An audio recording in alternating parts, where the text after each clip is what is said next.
When it comes to considering the question, where, we will determine the nature of the source and what the format reveals about the included information. First, we will determine the format. Is it a book, is it a periodical article, or is it a website? Then we will examine the source and categorize the information included to determine if the information is popular or scholarly. Does it present qualitative or quantitative information? Is it a primary, secondary, or tertiary source? And ask yourself, how does this specific type of information help me with my research questions? Or does this kind of source help me to meet the requirements of my research assignments? For example, if you're writing a paper that requires a certain number of peer-reviewed articles or a certain number of books, or perhaps you're limited to the number of websites you're allowed to include in your sources, then this evaluation question will help you to check those items off your checklist. Also, once we can answer these questions, we will be better positioned to know what to do with the information included. For example, if we determine that the information is from a non-scholarly source, like a website or a popular magazine article, we may need to do a little more work to determine if the information included is accurate and reliable. So let's take a look at a couple of potential resources. For this example, let's consider this research question. Should recreational use of marijuana be legal? If I'm just getting started and I want some background materials, a good place to start is the University of Akron Library's catalog, and we'll do a keyword search to get started. Since I'm in the catalog, I'm expecting to retrieve books, but I may also locate films, music, and government documents. They may be available as electronic resources or print materials that need to be picked up at the library. Let's examine some of our results. The first item on my list is categorized as an electronic book, and the source listed in the citation states that it's from the Congressional Research Service. Let's view the full record for more information. The full record doesn't give me that much more information. However, I may want to jot down some of the subject headings to refine my search later. When I connect to the resource, the link takes me to a report provided by the Congressional Research Service. I'm no longer in the catalog, and I'm now on the CRS website. The full text of the report is linked here, and when I open it up, I can see that it's 34 pages long. So I would not consider this source to be a book. Rather, it's a government document.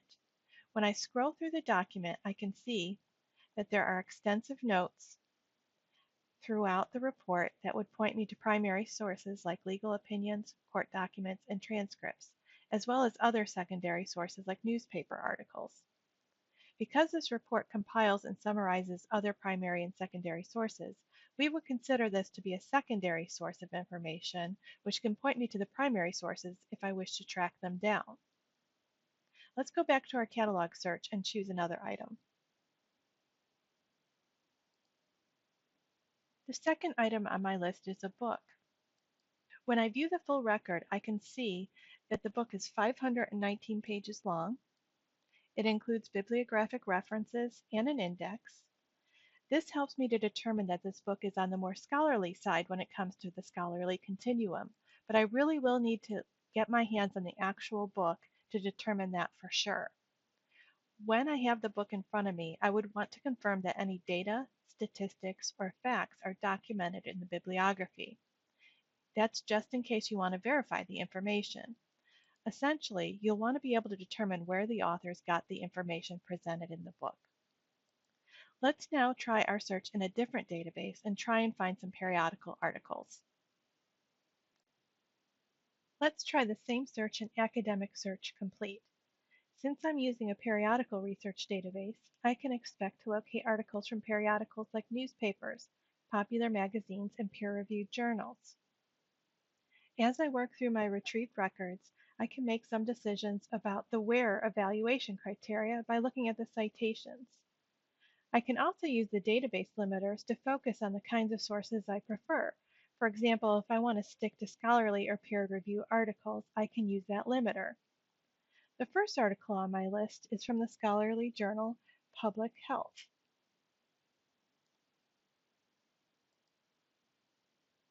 I can confirm that it's a scholarly journal article by going through my scholarly checklist. Let's pull up the full text.